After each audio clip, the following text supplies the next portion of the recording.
35 siglos antes de nuestra era y 2500 años antes de los profetas del Antiguo Testamento, los egipcios ya reflexionaban sobre el tema más profundo y desconcertante de la existencia humana. Todas las sociedades se han enfrentado al mayor misterio de la vida, la muerte. Pero pocas han tratado la muerte de forma tan directa ni con tanto respeto, ceremonias y rituales como lo hicieron antiguos egipcios. Para ellos, la muerte formaba parte de un gran conjunto de ciclos. El Nilo crecía y decrecía, los cultivos se plantaban y se cosechaban, las personas vivían y morían.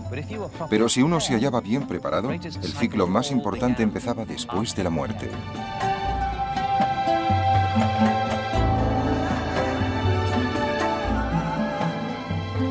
Desde los tiempos más remotos, los egipcios creyeron en la vida después de la muerte, en una existencia que duraría toda la eternidad. Para ellos, la muerte era una simple transición. En el antiguo Egipto, la muerte estaba siempre presente porque no suponía el final definitivo que representa para nosotros. Era un simple cambio de estado. Creían que iban a seguir viviendo en el más allá y que su espíritu, su fuerza vital y su personalidad serían capaces de superar el trauma de la muerte y pasar a la otra vida.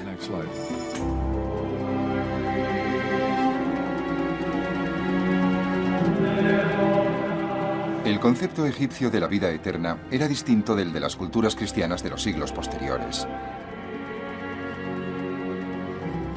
Los egipcios no esperaban una vida mejor ni un paraíso celestial después de la muerte. Simplemente querían una continuidad de la vida que conocían y amaban en la tierra. La sociedad egipcia gastaba muchas energías en los rituales de la muerte.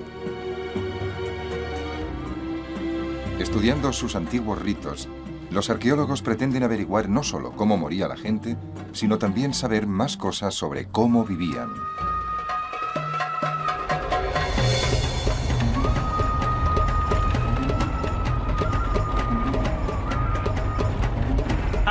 ¿Cómo se acepta la muerte?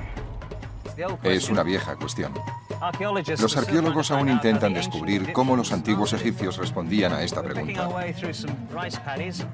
Nos dirigimos a través de los arrozales del delta del Nilo hacia un yacimiento de época muy temprana. Se trata de un cementerio del Imperio Antiguo que data de hace 4500 años. En él, el egiptólogo holandés Willem van Haarlem dirige una misión arqueológica internacional. Si no se nos rompe un eje por el camino, pronto estaremos allí.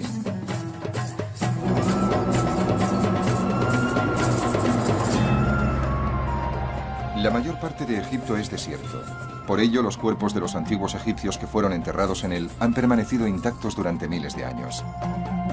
Pero las condiciones de la región del delta son muy distintas. Aquí, los diversos brazos del Nilo alimentan un nivel freático muy cercano a la superficie, lo que hace que la mayoría de cuerpos enterrados en el barro del delta se descompongan fácilmente. Me he reunido con Willem van Haarlem en el antiguo cementerio que está excavando en la región del delta. Para arqueólogos como van Haarlem, es un lugar frustrante para ir en busca del pasado. Pero tuve la suerte de llegar un día en el que iban a sacar un cuerpo de una tumba muy antigua para poder estudiarlo. Willem me presentó a Alexei Kol, un especialista ruso en huesos humanos. ¿Qué has descubierto aquí, Alexei? ¿De qué sexo era este esqueleto? Sabemos que era un hombre de entre 25 y 35 años. No observamos ninguna enfermedad en los huesos. ¿Se trataba entonces de una persona sana? Sí, eso parece. Aquí tenemos las piernas. ¿Y esto es la pelvis? Sí, piernas, pelvis. Aquí se ven los brazos. ¿Son las costillas? Sí, las costillas. ¿Esto es el cráneo? Sí, el cráneo. Y esto es la mandíbula, con los dientes. Y aquí hay 13 cuentas de collar. Es un esqueleto muy antiguo. En términos generales, data del 2500 al 2000 antes de nuestra era. Tiene, pues, entre 4.000 y 4.500 años de antigüedad. Hasta en este austero enterramiento se sin ofrendas que indican que ya en esta temprana época se creía en la otra vida y en el lugar a donde las personas iban después de la muerte. Sin duda alguna, estas vasijas tal vez contenían comida. En otros enterramientos hemos encontrado espinas de pescado en las vasijas. Debía ser pescado conservado en sal o algo parecido. Así que hoy os llevaréis los huesos y tal vez las vasijas con las ofrendas. Sí. Y si quieres, nos puedes ayudar recogiendo algunas cuentas. Muy bien, vale. No se enterraba a ningún egipcio sin prepararlo para la otra vida. A este hombre lo mandaron a la eternidad con un collar. Me llevaré algunas cuentas de piedra del collar para analizarlas. Esta es la siguiente. ¿Cómo lleváis el control de todo esto? Esta es la número 3 porque nos falta una pequeña que hay en medio. Lo ponemos todo en bolsas transparentes marcadas con un número para poder reconstruir el orden exacto, de acuerdo con el esquema que he realizado. Debéis de tener miles de bolsas transparentes. Sí, es cierto. Son muy útiles para recoger muestras. Por mucho que Van Harlem y su equipo averigüen acerca de este hombre de 4.000 años de antigüedad, hay muchas cosas que jamás conoceremos. ¿Cómo se llamaba? ¿Qué hacía para ganarse la vida? ¿Tenía familia?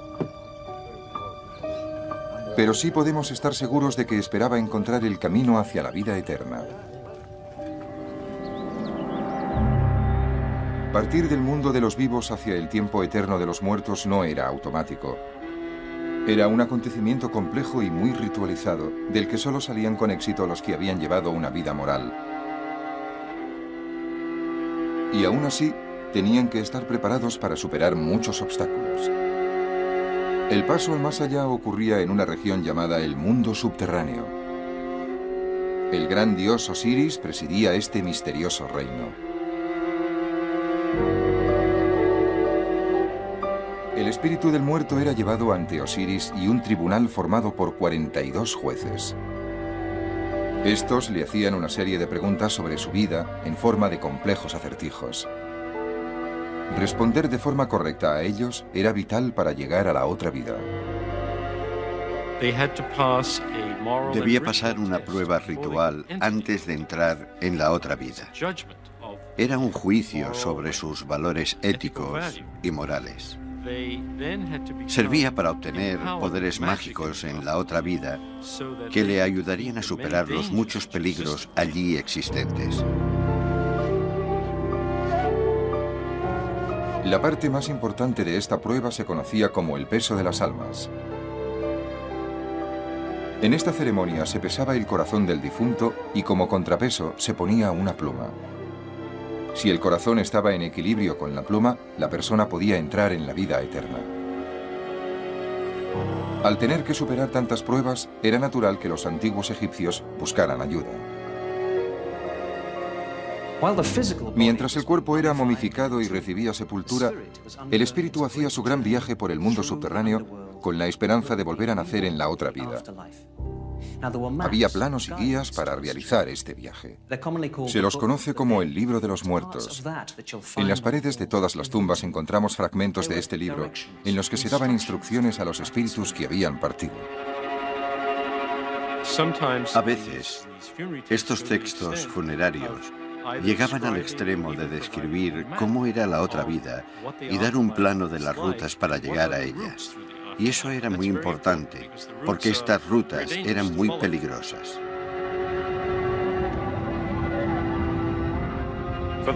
A los que no conseguían pasar la difícil prueba de entrar en la otra vida, les esperaba la mayor de las pesadillas para un egipcio.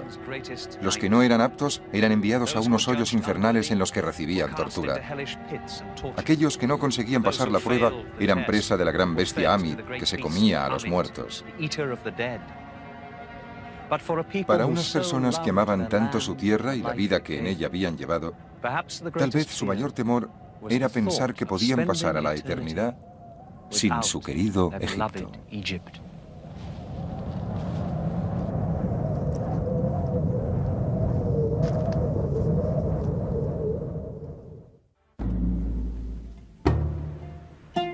Se llamaba Masajarta, fue general del ejército, gran sacerdote de Amón-Re y uno de los hijos del faraón Pinediem I.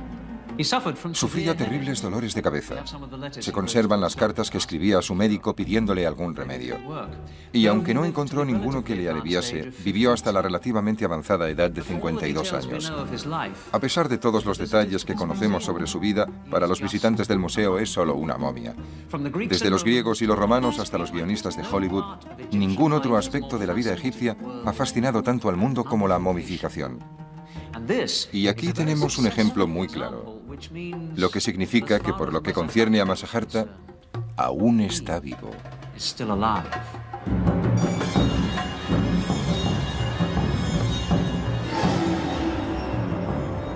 La fascinación del mundo por las momias no es un fenómeno reciente.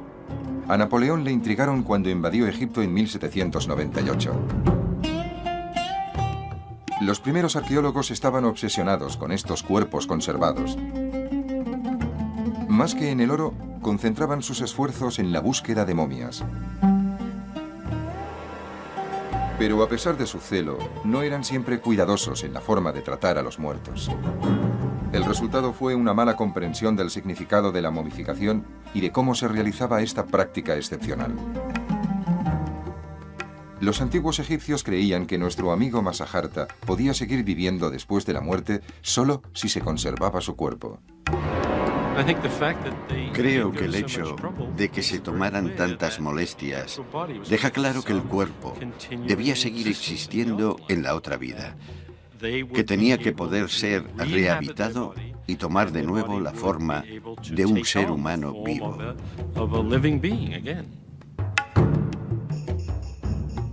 Era fundamental que el espíritu de la persona muerta pudiera encontrar su cuerpo, que constituía la base o el hogar del espíritu. Por eso, el cuerpo tenía que mantenerse tan reconocible como fuera posible. En los primeros tiempos de la civilización egipcia, la conservación del cuerpo era muy sencilla. Simplemente se enterraba a los muertos en unas fosas poco profundas.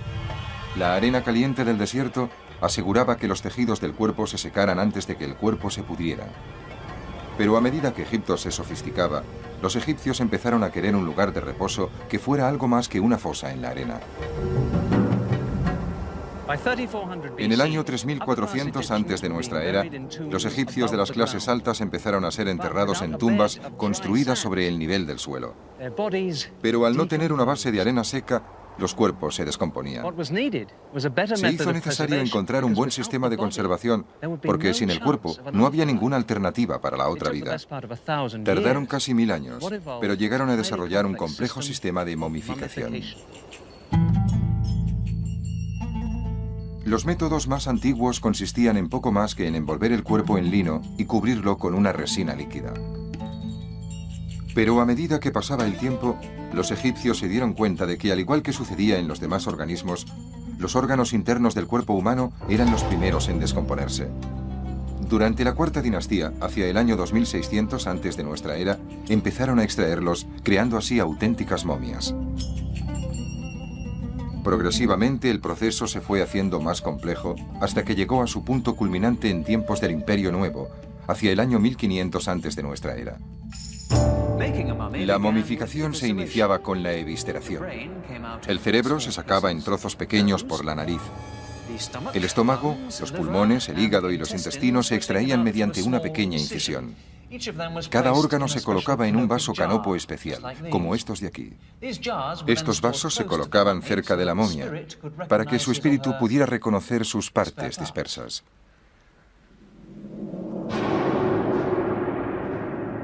No se momificaba todo el mundo de la misma forma. Al igual que al comprador de un coche se le ofrecen asientos de piel o de tela, las familias de los muertos del antiguo Egipto podían escoger el tipo de momificación que querían. Tanto las clases altas como las más bajas deseaban conservar de la mejor manera posible los cuerpos de sus muertos, pero esto era sin duda una cuestión económica. Las clases inferiores no podían permitirse una momificación muy minuciosa. Había distintos niveles de momificación, los mejores de los cuales solo podían permitírselos las clases altas. Pero en este grupo también habían formas más baratas y más caras de realizar el proceso. Obviamente, el faraón tendría el mejor de los procesos posibles. Para el cuerpo del faraón, el acto de momificación constituía un minucioso proceso que duraba 40 días. Se utilizaban las sustancias más valiosas para untar su cuerpo. Las resinas de pino y de enebro procedían del actual Líbano. La mirra y el incienso de la actual Somalia y de la península arábica. También se utilizaba canela y cera de abejas para perfumar y sellar el cuerpo. Cuando finalmente el cuerpo estaba preparado, se envolvía cuidadosamente con tiras de lino. Incluso los dedos de las manos y de los pies se envolvían individualmente. Con el paso de los siglos se quiso conseguir la momificación ideal. Que la momia fuera reconocible era tan importante que los egipcios recurrieron a cualquier técnica que les ayudara a conservar la similitud con el difunto. El rasgo facial más evidente del gran faraón Rameses II era su nariz aguileña. Para conservar esta nariz distintiva recurrieron a una solución innovadora. En 1977 se realizaron unas radiografías que descubrieron que la cavidad nasal del faraón estaba rellena con docenas de granos de pimienta para asegurar que la legendaria nariz fuera reconocida durante toda la eternidad. Durante el Imperio Nuevo se empezaron a insertar pequeñas cebollas debajo de los párpados, porque los ojos están compuestos sobre todo de agua y cuando se desecan se hunden. Por esto se han encontrado muchas momias reales con pequeñas cebollas dentro de sus ojos puestas allí para obtener una sensación más natural. Parece como si estuvieran durmiendo. Las piedras pintadas también reemplazaban los ojos. En ocasiones se utilizaba serrín, tierra y líquenes para rellenar o moldear los rasgos faciales, de forma que se aproximaran a su apariencia en vida. No sabemos demasiado de las personas que llevaban a cabo el proceso de embalsamar a los muertos. Tenemos constancia de que los sacerdotes eran quienes envolvían el cuerpo en lino y que para hacerlo llevaban máscaras del dios Anubis, la deidad responsable de la momificación. Una vez envuelto el cuerpo, solía cubrirse la cara con una máscara funeraria que reforzaba el parecido con el faraón. La más famosa es la fabulosa máscara de oro que cubría la cara de Tutankamón, el rey niño del Imperio Nuevo.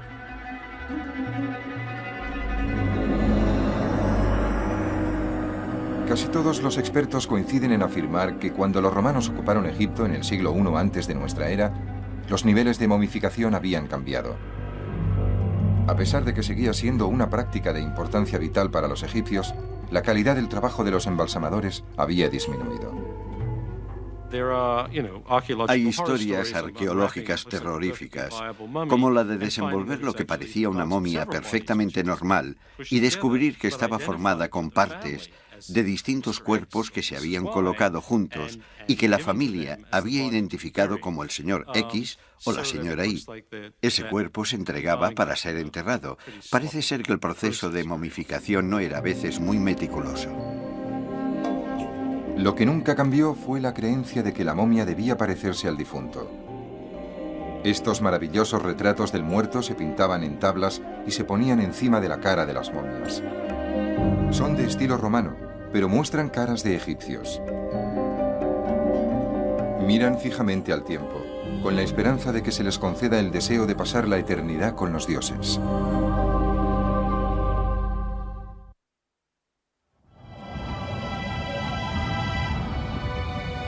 El proceso de momificación evolucionó lentamente, así como el lugar escogido por los egipcios para enterrar a sus seres queridos.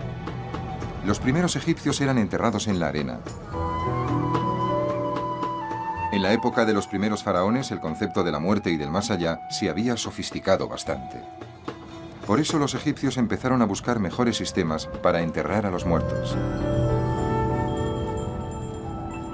Hacia el año 3000 antes de nuestra era, la actitud de los egipcios acerca del lugar donde enterrar a los difuntos empezó a cambiar. Las simples fosas en el desierto dejaron de considerarse adecuadas. Se necesitaba una casa más duradera y sólida para los muertos. Una estructura con espacio para todas las cosas que el muerto necesitara en su viaje hacia la otra vida. Y un espacio para las ofrendas y la comida, para que se alimentara. El tipo de tumba que se empezó a construir se llamaba mastaba. Al principio se trataba de una simple estructura rectangular con una única sala funeraria.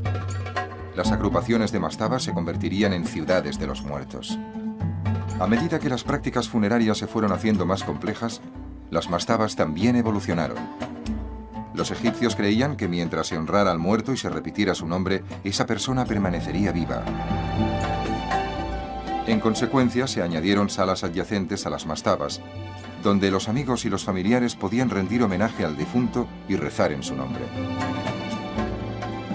Para los egipcios, el espíritu del muerto a menudo regresaba al cuerpo para descansar y comer.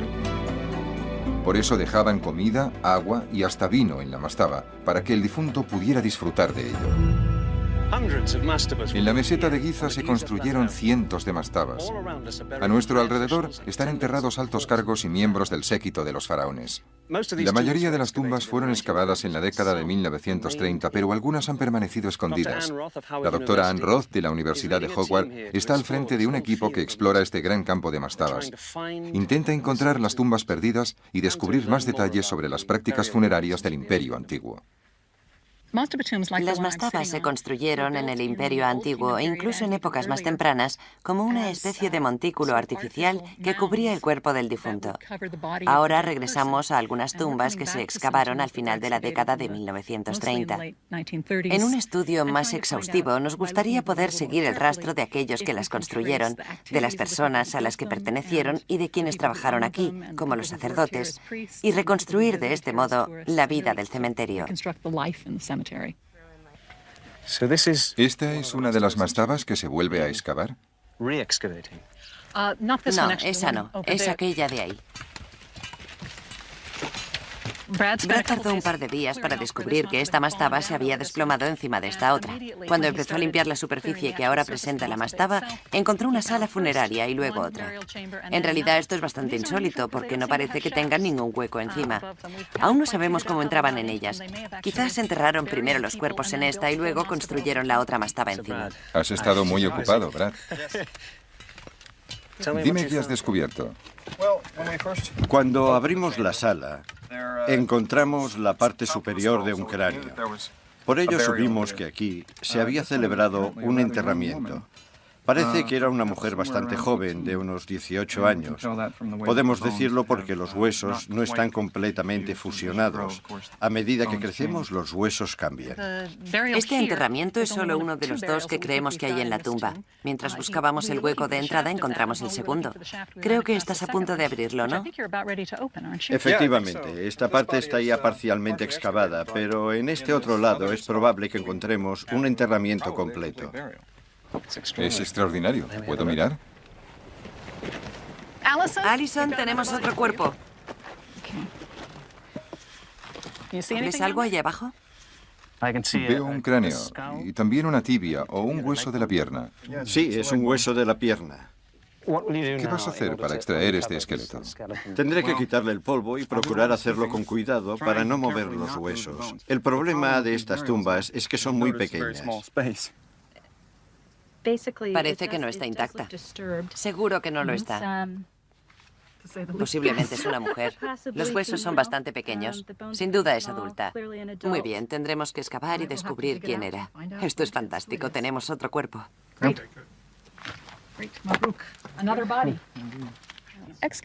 Sacar cuerpos a la luz tiene algo de profanación, ya que se trata de restos humanos. Tenemos que recordarlo constantemente y tratarlos con mucho respeto. Encontramos un cuerpo que tenía las manos detrás de la cabeza y ésta descansaba sobre una pequeña almohada de piedra. Eso dice mucho sobre su personalidad y nos sentimos realmente unidos a las personas de este antiguo pueblo que están enterradas en estas tumbas. Este es el cráneo de alguien que murió hace 4.400 años. Tenía entre 30 y 39 años de edad, tal vez 35. Morir a esa edad no era nada extraño. Es un caso interesante. Presenta un absceso dental muy activo. Aquí se puede ver el absceso. Está en el primer molar izquierdo. También hay dos caries aquí, probablemente muy dolorosas, que tal vez estuvieron relacionadas con su muerte. Es posible morir de un absceso dental si no se trata. Los egipcios tenían una tasa muy alta de desgaste dental porque molían el grano con ruedas de molino de piedra, lo que hacía que la harina contuviera mucha arenilla. También había mucho polvo ambiental. Comer durante toda la vida un pan así era como masticar papel de lija. Con su trabajo, Anne Roth y sus colegas pueden ofrecer a los antiguos egipcios que estudian la vida eterna que ellos tanto deseaban.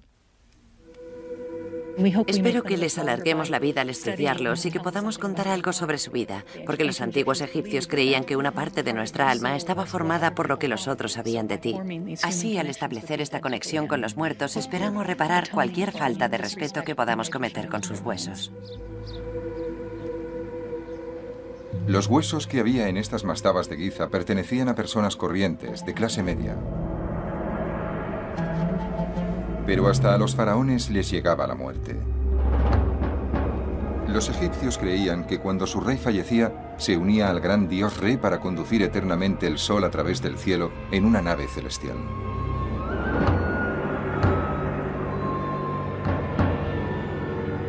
Con el fin de asegurarse de que los faraones tenían una nave a su disposición para realizar este viaje tan importante, a veces enterraban barcas como esta cerca de las tumbas reales. A primera vista, parece poco probable encontrar una barca real en este lugar, y mucho menos una flota. Estos grandes muros son casi todo lo que queda de un gran complejo de templos funerarios. Se construyeron en el desierto, cerca de la antigua ciudad de Abido, para honrar a los reyes muertos que gobernaron Egipto hace casi 5000 años. En 1991, el doctor David O'Connor, del Instituto de Bellas Artes de la Universidad de Nueva York, hizo un descubrimiento desconcertante. Encontró la primera de una serie de barcas enterradas en el exterior de estos muros. Cuando llegué, se estaban realizando nuevos descubrimientos. Matthew Adams, el director asociado del proyecto, nos ha contado cómo se descubrieron estas antiguas barcas. Al trabajar en esta zona nos dimos cuenta de que había unos muros poco habituales que asomaban por encima de la arena. Os los voy a mostrar. Sí, se ven perfectamente. Primero creímos que eran las paredes de algún edificio. Pueden verse los ladrillos de adobe y restos del yeso que los cubría, pero tenían una forma muy poco habitual en su extremo. Aquí podemos ver una esquina y el canto es redondo, curvado. ¿Cuál fue la explicación de este misterio? La explicación del misterio es que estos muros se construyeron para contener unas naves de madera. Las barcas se colocaban sobre un pequeño surco y se cubrían de ladrillos desde el exterior. Todas las que hay en el interior de estas estructuras están llenas de ladrillos de adobe. Después, el conjunto se cubría con una capa de yeso. ¿Y están todavía allí? Sí, hay unas barcas de madera en el interior de estas estructuras. ¿Qué es esta roca? Creemos que es una especie de ancla simbólica para amarrar de forma permanente o eterna las barcas a este lugar. Es impresionante. Lo que tenemos aquí son unos muros que rodean una barca de madera.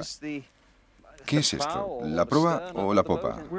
No estamos seguros de si es la popa o la proa. Tiene una forma definida, ¿verdad? Sí, es muy definida. ¿Qué longitud total tiene? La mayor tiene 27 metros de largo por 3,5 de ancho. 27 metros. Eran unas barcas imponentes, ¿no?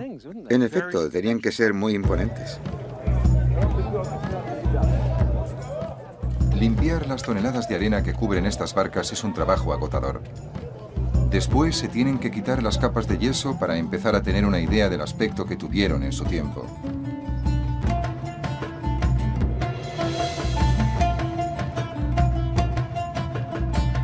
Cuando se quite la arena, será posible descubrir las tablas de madera de estas largas y estrechas naves que se colocaron aquí hace 5000 años. Increíble. Desde aquí se pueden ver las tablas longitudinales que formaban la barca. Vemos los espacios entre ellas. Estas tablas parecen bastante gruesas. Es cierto, tienen 7 centímetros de grosor. Aún no sabemos su longitud. No hemos excavado lo suficiente. ¿De qué madera se trata? Parece madera de cedro del actual Líbano. A 1.600 kilómetros de distancia. Así es. Por la forma, esto sería la base del casco. ¿Qué es eso de ahí? Es madera encontrada a los lados de la barca que podría haberse traído aquí para colocar en lo alto de la obra de ladrillo. ¿Y estos agujeros los han hecho los insectos? No, estos agujeros se hicieron cuando se construyó la barca para sujetar los cabos que unían las tablas. Se pasaban por aquí. Aquí hay otro, aquí hay otro y allí hay otro. ¿Qué haces exactamente aquí, Debbie? ¿Qué utilizas para conservar la madera? Cuando la madera sale a la luz, la reforzamos inmediatamente con una resina acrílica. Esto evita que se descomponga o que se seque aún más. ¿Y qué hay en este lado? Aquí tenemos pigmentos amarillos. Los hay por todas partes. ¿Se trata de una barca pintada, como las que vemos en los relieves de las tumbas? Exactamente. ¿Y qué hacéis con todo esto? Bueno, cuando terminemos de reforzar la madera, intentaremos sacar todas las piezas, una por una, y realizar un estudio más minucioso. ¿Pero no hay 12 barcas? Así es, de momento trabajamos en esta durante muchos años. Creímos que solo había 12, pero nos llevamos una sorpresa hace unos pocos días. Te lo voy a enseñar. Sabíais que había 12 barcas. Sí, detrás de ti está la número 12. Hasta hace 2 días habría jurado que solo había 12. Pero en la excavación de esta temporada apareció esta línea de obra de ladrillo. Se trata de la barca número 13. Entonces podría haber muchas más. ¿Podría haber cientos de barcas enterradas por todo el desierto? Es posible. Tenemos un complejo naval muy antiguo, ¿no? Tenemos una flota real amarrada en pleno desierto. Aún es posible descubrir secretos en Egipto. Poco después de ir Mediavido, se encontró la barca 14ª. Son las naves más antiguas del mundo.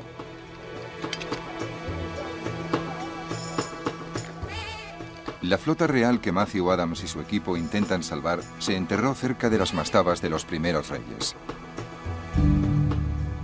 Después de siglos de utilización de la mastaba, los ritos funerarios se complicaron. 2700 años antes de nuestra era, los faraones egipcios ya estaban preparados para construir tumbas a una escala mayor.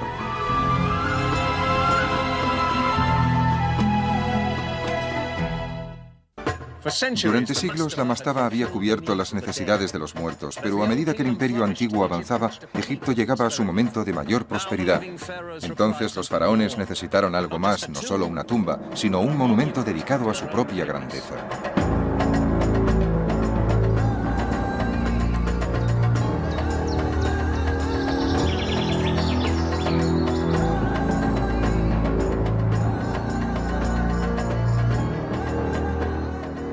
Dos 2600 años antes de nuestra era, los faraones egipcios crearon las mayores tumbas que el mundo ha conocido. La mayor está formada por casi 2,5 millones de bloques de caliza, cada uno de los cuales pesa 2,5 toneladas. Las pirámides se empezaron a construir durante el Imperio Antiguo y fueron el lugar de descanso final para los faraones durante unos 9 siglos. Sin embargo, levantar estos grandes mausoleos requería contar con muchísimos recursos. Incluso la construcción de las pirámides más pequeñas ponía a prueba la economía egipcia.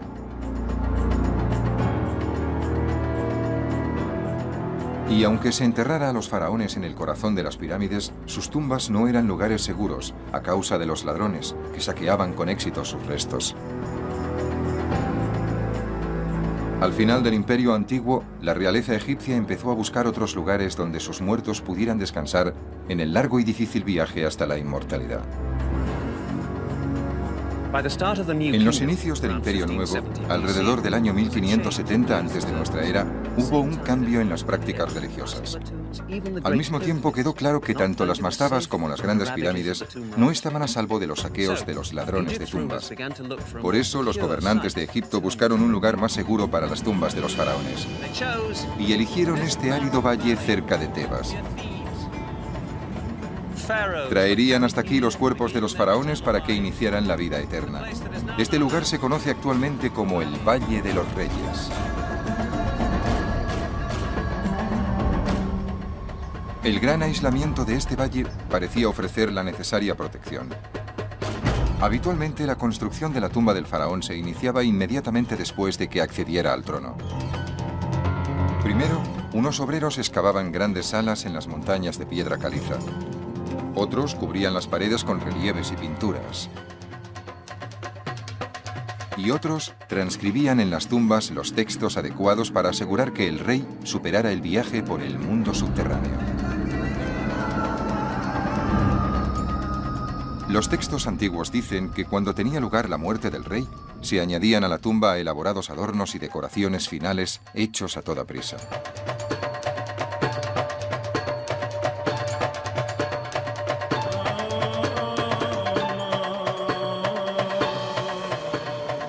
Acabada la momificación, el cuerpo del faraón se trasladaba en barca por el Nilo. Después, un séquito de sacerdotes y el cortejo fúnebre acompañaba la momia mientras arrastraban lentamente su ataúd por el camino polvoriento del valle hasta llegar a la tumba.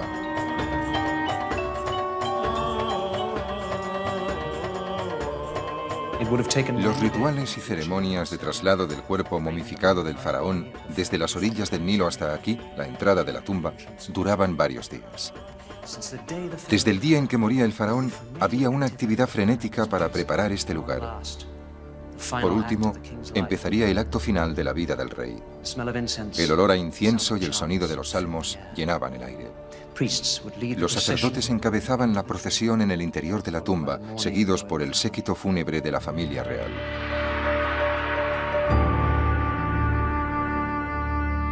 Al final, la procesión llegaba hasta este lugar, la cámara funeraria, en el corazón de la tumba. La momia era introducida en el sarcófago. Se salmodiaban las últimas oraciones rituales y se ponía en su sitio la pesada tapa. El séquito fúnebre regresaba a la tierra de los vivos y se dejaba al faraón en su nueva casa de la otra vida. Durante más de 5 siglos, los faraones del Imperio Nuevo que fueron enterrados en este valle gobernaron un país en la cumbre de su grandeza e influencia. Sin embargo, en el año 1000 antes de nuestra era, el poder de Egipto y de sus reyes había empezado a decaer.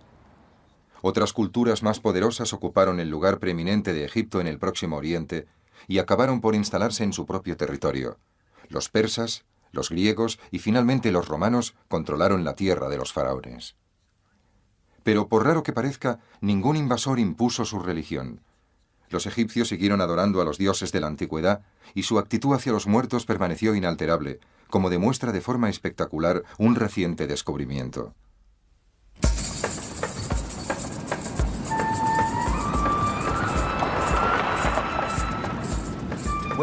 Estamos en el mayor desierto del oeste de Egipto, a 300 kilómetros del Cairo. No es un lugar para tener un pinchazo. En el exterior hay una temperatura de 47 grados. Contemplando este lugar, parece imposible que pueda existir algo entre esta zona y la frontera con Libia, a excepción de calor, piedras y arena. Pero no es así. Hay ciertos lugares donde las depresiones del suelo desértico consiguen llegar hasta grandes suministros de agua. El resultado son 5 oasis exuberantes. Nos dirigimos a uno de ellos, el de Bajarilla, en el que el arqueólogo egipcio Zahi Hawass supervisa los trabajos de un increíble descubrimiento. Cuando Egipto pasó a formar parte del Imperio Romano, este gran oasis de Bajarilla era una próspera comunidad de 10.000 personas. En el siglo V antes de nuestra era, el oasis era famoso por sus dátiles y su vino. Hoy lo es por el accidente que tuvo un asno. En 1996, un obrero guiaba a su asno por el oasis de Bajarilla. De pronto, la pata del animal se hundió en la superficie del desierto. Había un agujero. El hombre miró en su interior y vio muchísimas momias. Eran las primeras de lo que se convertiría en el mayor escondrijo de momias jamás encontrado. Casi 4.000 años después de que empezara el ritual de momificación, estas momias presentan un aspecto algo distinto a los ejemplos más antiguos. La mayoría no tienen sarcófago.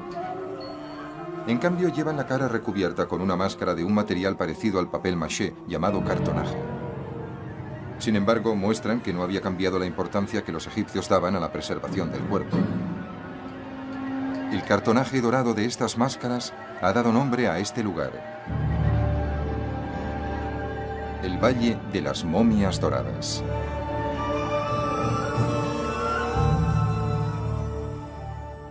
El doctor Zahi Hawass, del Consejo Superior Egipcio de Antigüedades, está al frente de la excavación de estas tumbas. Me ha contado el trabajo que han realizado hasta ahora.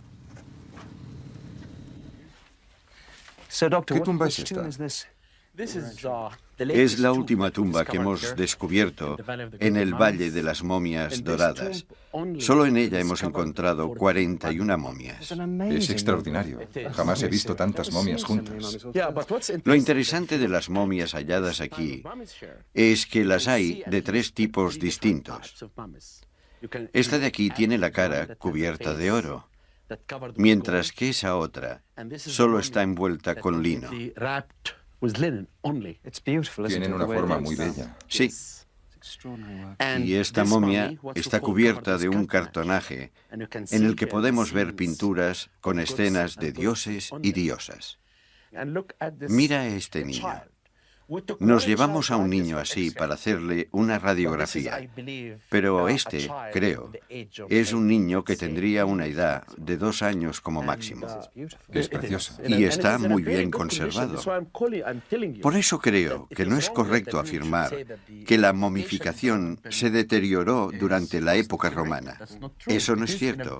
Está en muy buen estado de conservación. Creo que la momia que está ahí, este hombre, podría ser la del cabeza de familia. Porque está en el centro. Sí, está situada en el centro de la sala y la colocaron en una especie de nivel superior. Por eso creo que es el cabeza de familia. Es muy conmovedor ver a toda una familia enterrada así. Sí. ¿Sucede lo mismo en otras tumbas? Cada momia es distinta de cualquier otra y nos cuenta una historia diferente. Vamos.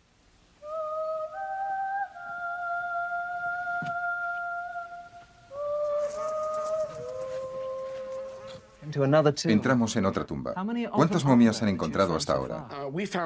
Hasta este momento, contando todas las tumbas, hemos encontrado 207 momias. En esta sección, si miramos bien esta momia, veremos los ojos incrustados. Es excepcional. Es muy bonita con el oro y el cartonaje. ¿Se trataba de una persona rica?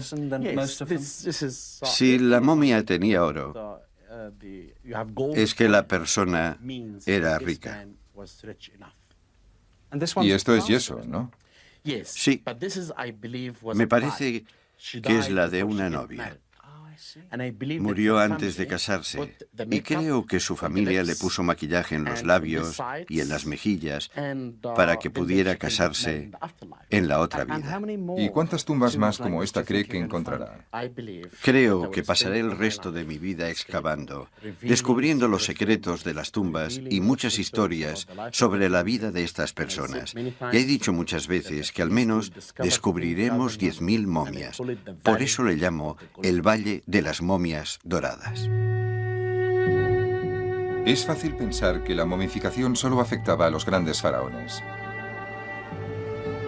Sus tumbas han llamado mucho la atención y han costado mucho esfuerzo a los arqueólogos. Pero en las tumbas de Bajarilla no hay miembros de la realeza, sino personas corrientes. Un padre enterrado con su hijo sobre el pecho. Una mujer que mira la momia del hombre al que amó. Todo esto nos recuerda que los ciudadanos medios del antiguo Egipto también intentaban engañar a la muerte y evitar la corrupción del cuerpo. Durante casi 4.000 años, la momificación formó parte importante de la vida familiar egipcia.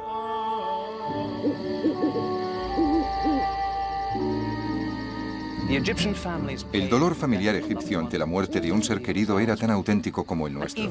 Mientras lloraban al muerto, sabían que el difunto estaba en ese mismo momento luchando para sobrevivir en el gran viaje hacia el mundo subterráneo.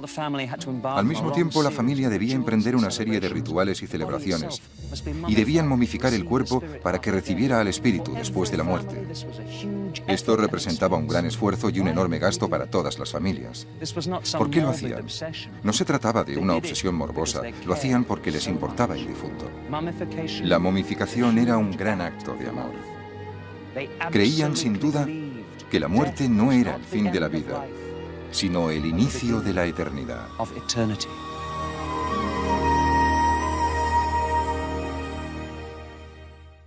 Iban a sacar un cuerpo de una tumba muy antigua para poder estudiarlo. Willem me presentó a Alexei Kohl, un especialista ruso en huesos humanos. ¿Qué has descubierto aquí, Alexei? ¿De qué sexo era este esqueleto? Sabemos que era un hombre de entre 25 y 35 años. No observamos ninguna enfermedad en los huesos. ¿Se trataba entonces de una persona sana? Sí, eso parece. Aquí tenemos las piernas. ¿Y esto es la pelvis? Sí, piernas, pelvis. Aquí se ven los brazos. ¿Son las costillas? Sí, las costillas. ¿Esto es el cráneo? Sí, el cráneo. Y esto es la mandíbula, con los dientes. Y aquí hay 13 cuentas de collar. Es un holandés, Willem van Haarlem, dirige una misión arqueológica internacional. Si no se nos rompe un eje por el camino, pronto estaremos allí.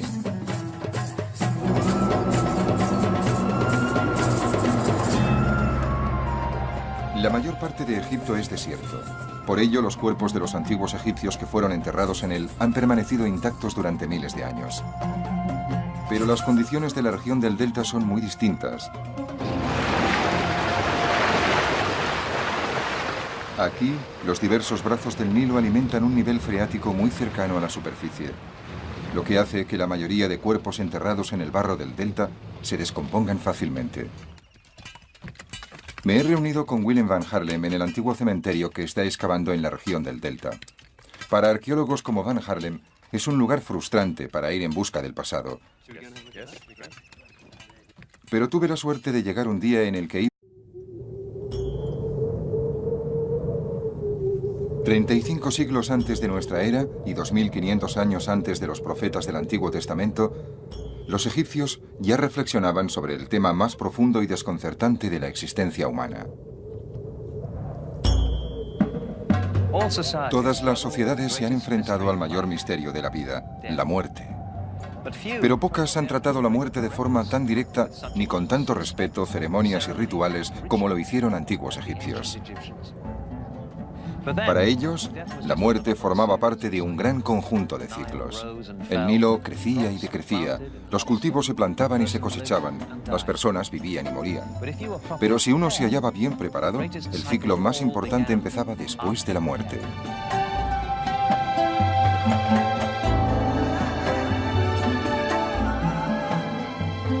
Desde los tiempos más remotos, los egipcios creyeron en la vida después de la muerte, en una existencia que duraría toda la eternidad. Para ellos, la muerte era una simple transición. En el antiguo Egipto, la muerte estaba siempre presente porque no suponía el final definitivo que representa para nosotros. Era un simple cambio de estado. Creían que iban a seguir viviendo en el más allá y que su espíritu, su fuerza vital y su personalidad serían capaces de superar el trauma de la muerte y pasar a la otra vida.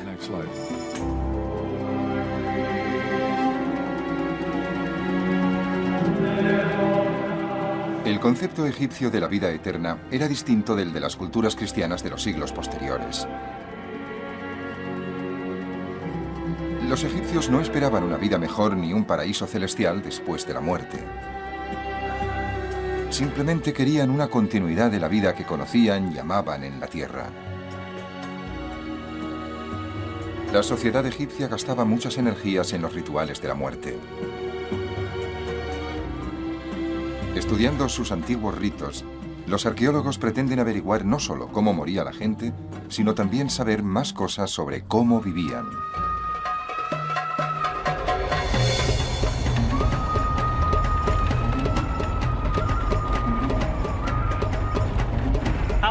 ¿Cómo se acepta la muerte?